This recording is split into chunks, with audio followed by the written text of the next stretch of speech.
Okay, today what we're going to do is look at three areas on using Yahoo Finance. You can go and find any company and hit financials and bring up their financials. So what we're going to do is look at Netflix. I have Coca-Cola, I have AT&T, and I have Peloton here. So what we're going to do is we're going to go through each of these and take a look at the three main financial statements. Now, first of all, we have the income statement. Now, when you're doing investing, you always want to look at the money coming in. So let's take a quick look at that.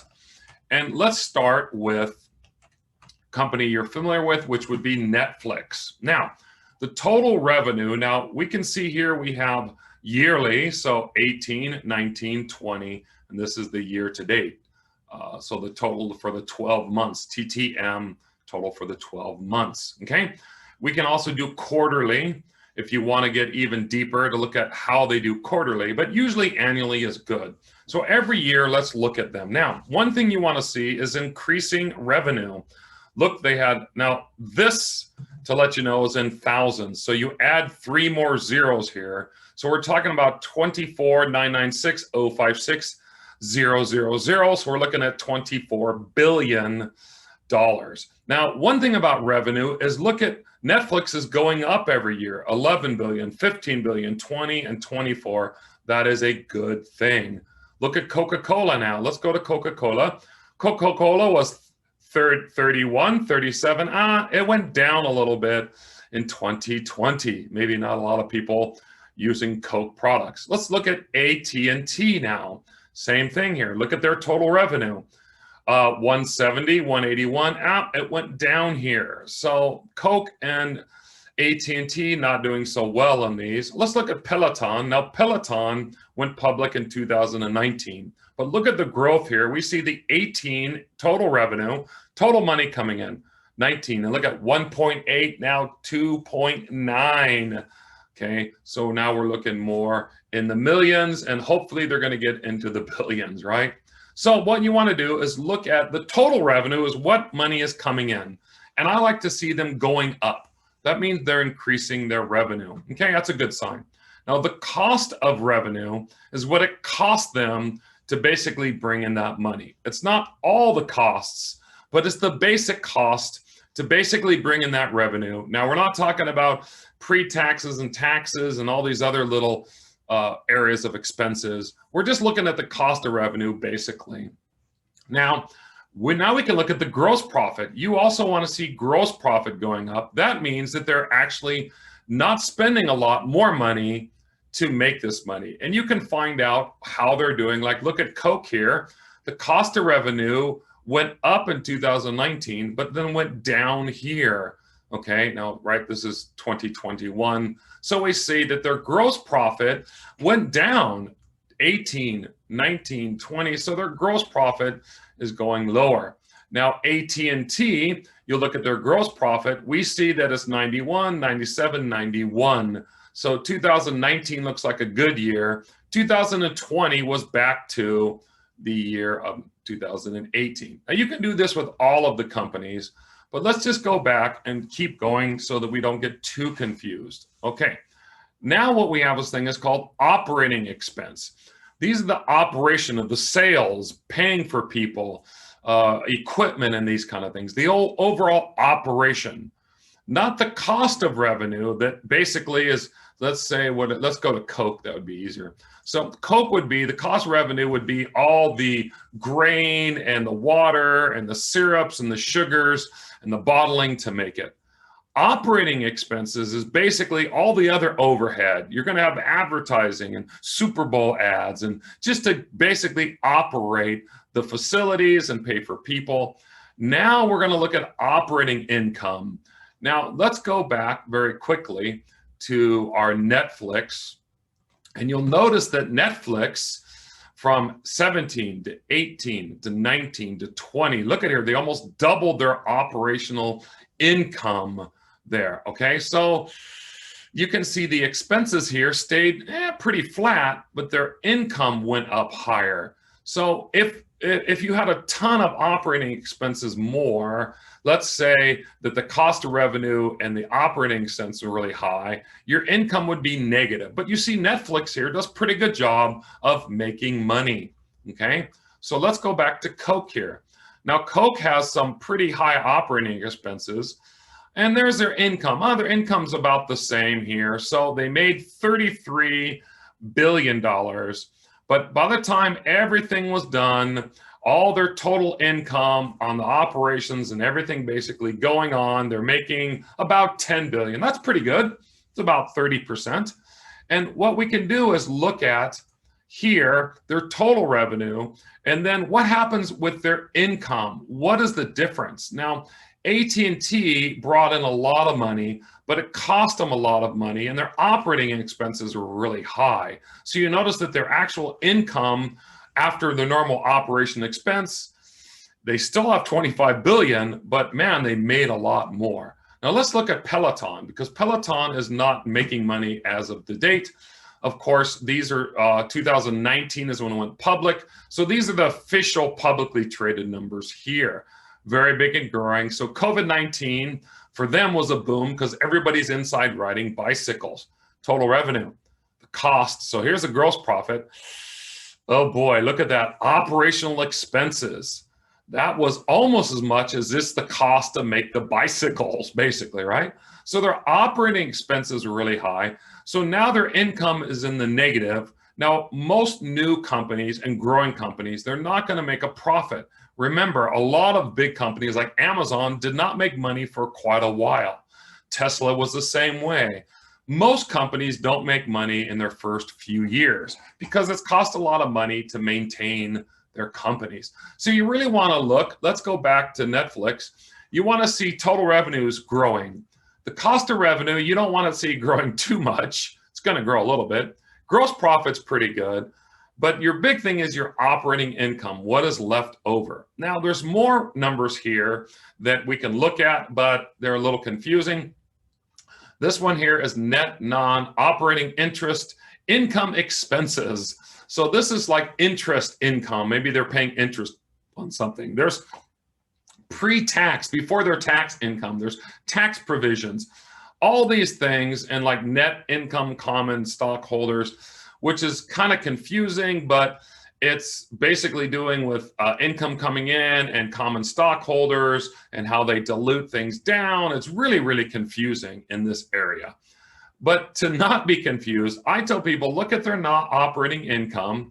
Now, when you go down here, you're going to actually have a bunch of other figures, okay? So now again, we're back on Netflix. And so let's look at 2020 here. Now, there is operating income. This is that income they reported.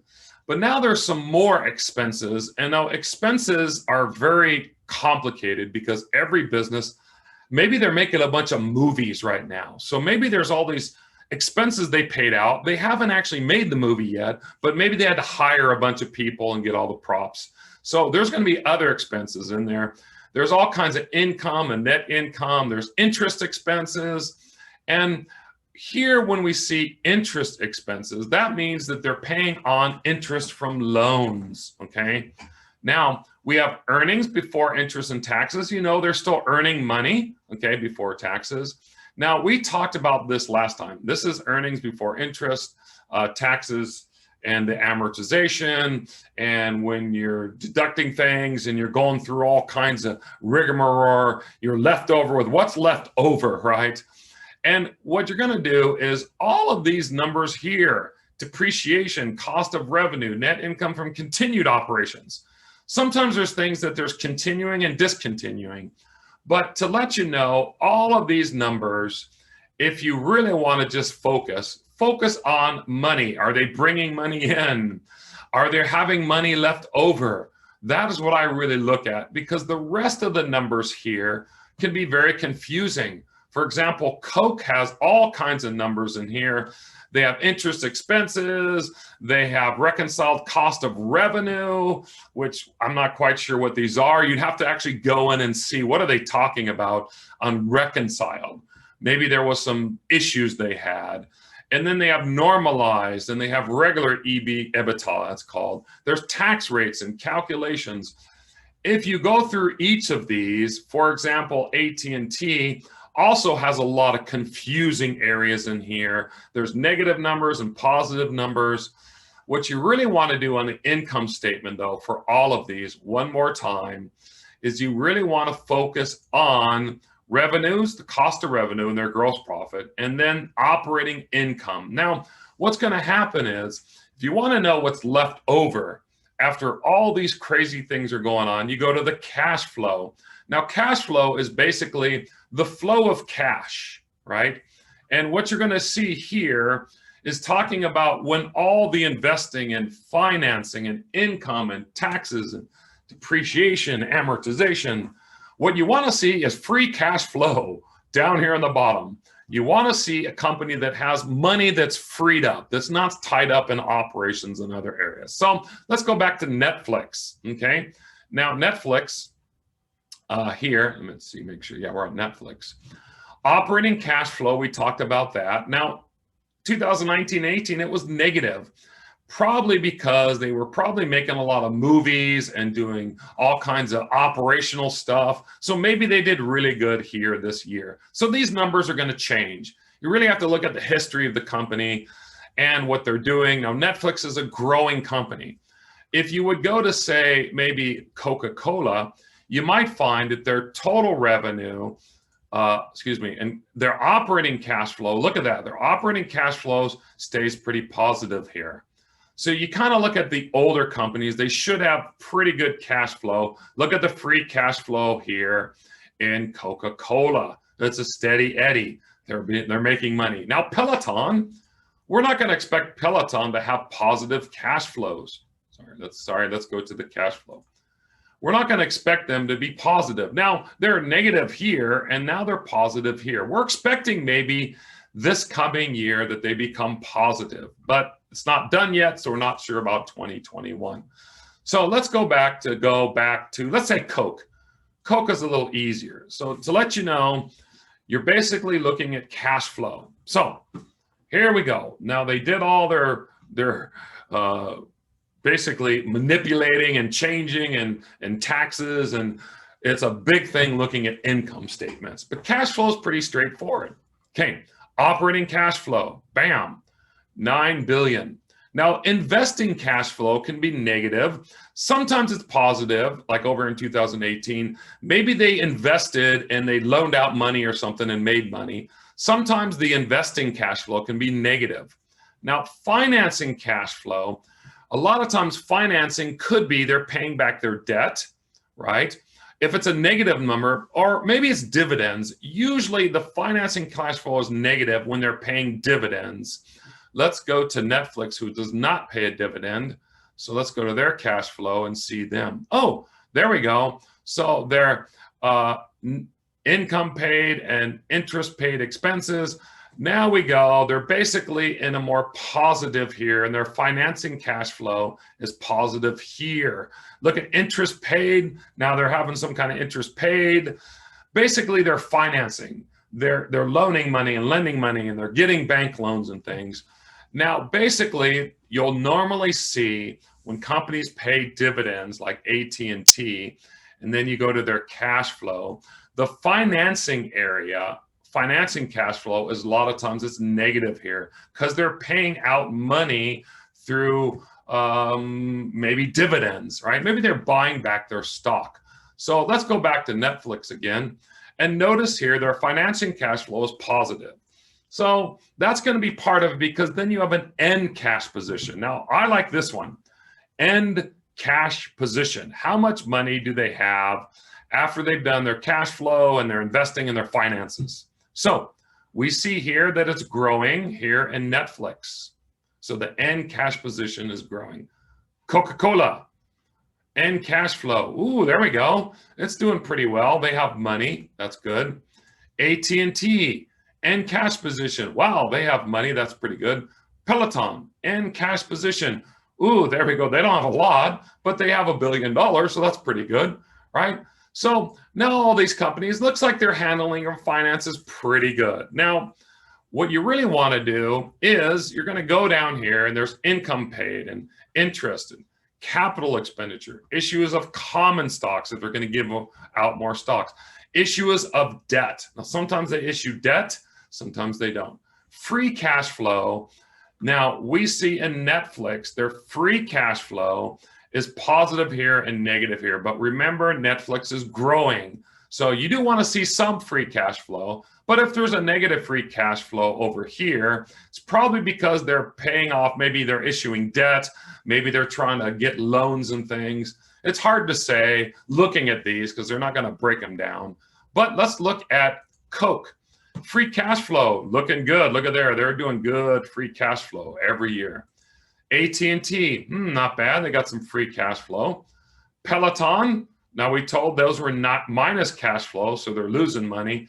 Looks like they're expected maybe to make a little free cash flow here in the ending of whenever their quarter ends, probably in 2021. Looks like 2020, maybe they did a little bit there. Now, how they did this is hard to say because they lost money. Probably maybe some financing, maybe did some fancy financial footwork, and they made some money. Now, one thing we have to look at now is called the balance statement. So remember, let's go back to Netflix. Income is basically the money going in and money going out. Cash flow is they're taking cash and they're investing it through loaning money or financing activities. So that's how they deal with their cash, right? Now, the big thing we want to look at is the balance sheet. So let's go to Netflix balance sheet, okay? And let's look at Netflix's balance sheet. This is where it gets a little more confusing. I look at their total assets. So you see they have 33 billion in assets. Their liabilities shows here at 26. And now this right here shows 7. So why is it total assets here really high, but why does it get lower? Now, there's something that we're going to look at called net minority interest. Now, basically the way it works is not all of Netflix is owned by Netflix. There may have been other people who bought in, investors, maybe the founders of the company. Maybe there's somebody that has, somehow they have an interest in the company. So it's not over 50%.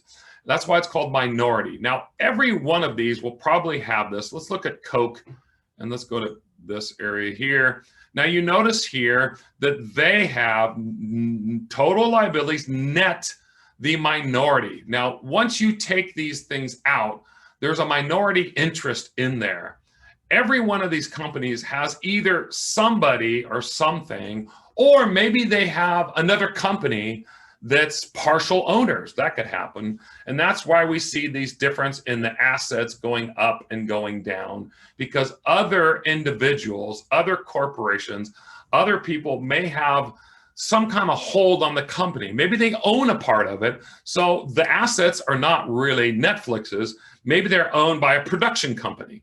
Now, so to not get you confused, is we really want to look at the total equity gross minority interest. So this is basically what kind of assets do they have, right? What kind of equipment and what type of office supplies, and maybe they have things that they own. These are basically assets that can be sold off, okay?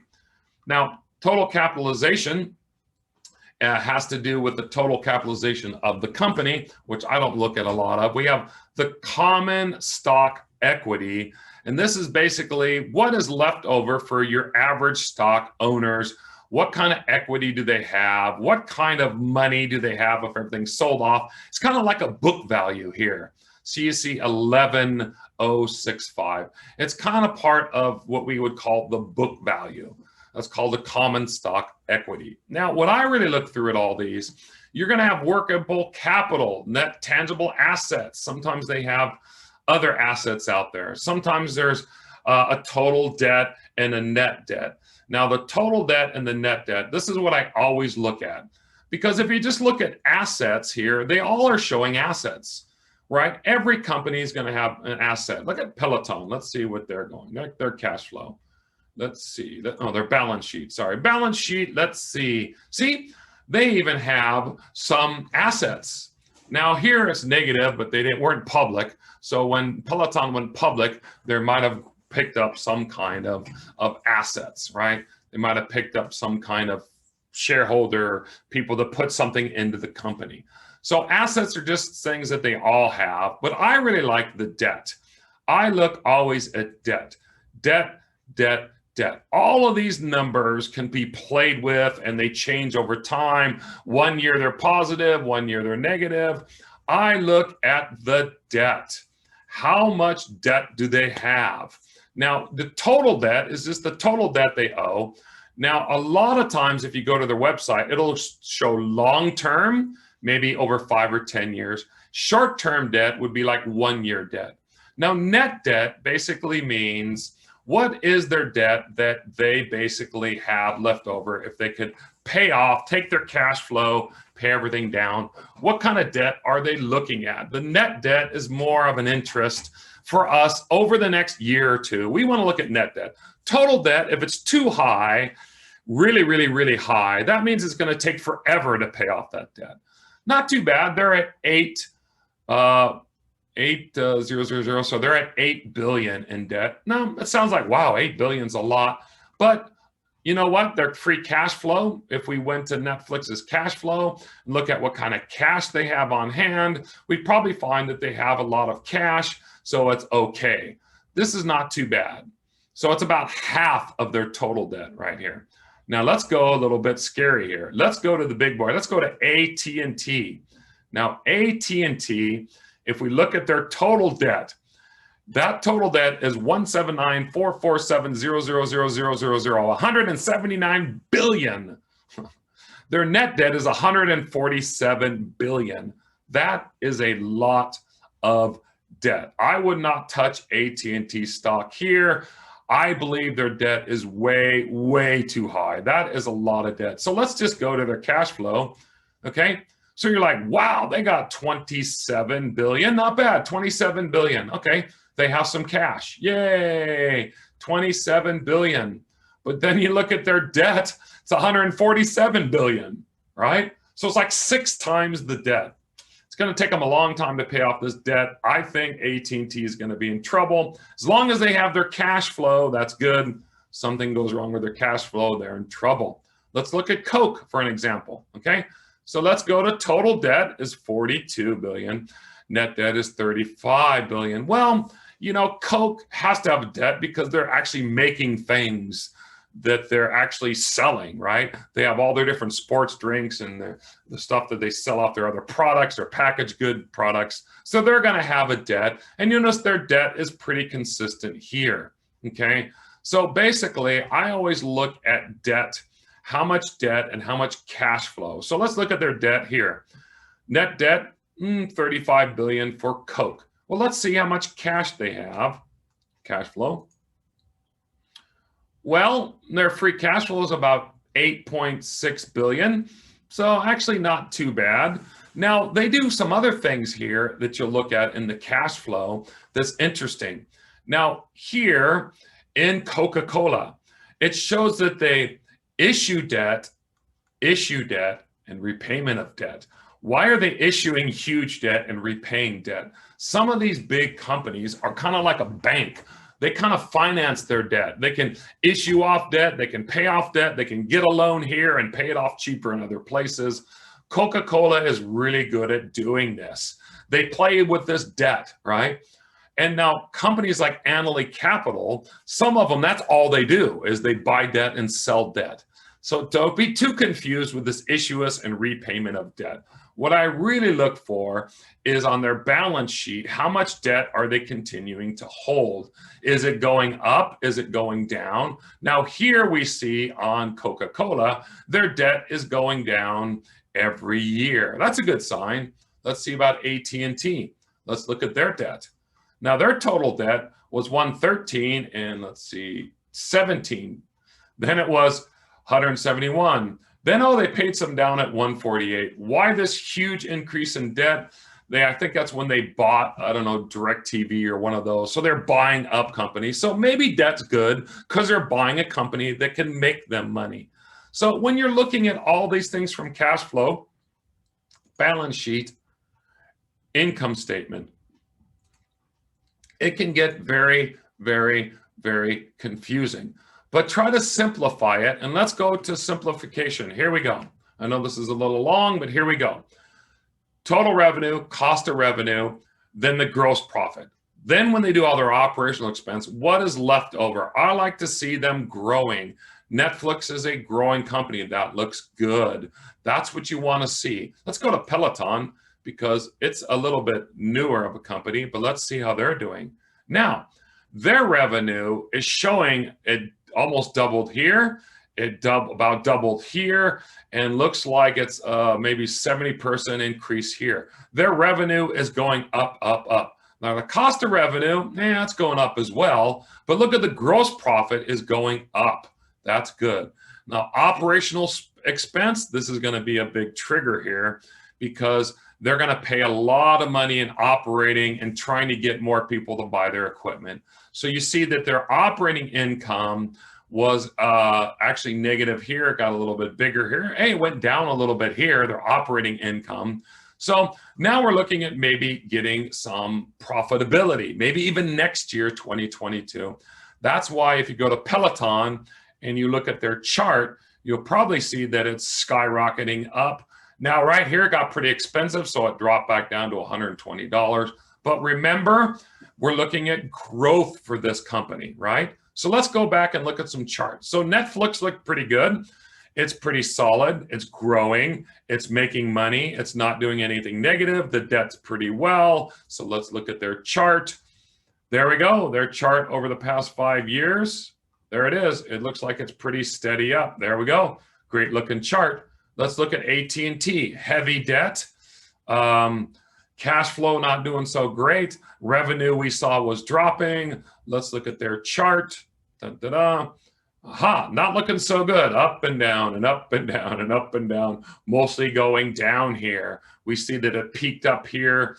Pretty choppy chart there. Let's look at Peloton. Now Peloton's fairly new. We saw that it went way up. Now it dropped back down. Only been trading for about a year now, but pretty good rise up here because we're hoping that Peloton makes money. Netflix right now looks probably like a really good investment, but they don't pay a dividend. Coke, let's see Coke. We didn't do Coke. Let's do the chart of Coke really quick. All right, well, that's looking pretty good. It's been rising, rising, rising. And look at their dividends. Their dividends are pretty good. Let's see, 35 cents in 2016, 40 cents in 2019. Let's go to this year and look at their dividend. Last dividend was 41 cents. So they're paying a dividend. So they're going to pay you 41 cents every quarter. So every year they're going to pay you, let's see, about $1.64. So when it comes to investing, you want to look at their cash flow, how they're managing their cash. You want to look at their income statement. That's how they're making money and how they're doing their business and running their business. And then you want to look at their balance sheet, which I really look at debt. I like looking at debt a lot. I want to make sure they can manage their debt and pay off their debt, right? And not have to sell off any of these assets here. I want them to make money and they will pay off their debt. That is a biggie for me. And most companies that have a problem with debt go bankrupt and their stocks crater. So watch out for heavy debt loads, especially if their cash isn't increasing to pay off that debt. So we did this very quickly. I went through different areas of Netflix and Coca-Cola and AT&T. I know we bounced around a lot, but go ahead and look at them, play with them, go do some research on your own, come up with your own way of looking at financials so that you can do some research on what stock to buy and what stock not to buy. All right, we'll see you for our next video. Join us at Ideas for Better Living.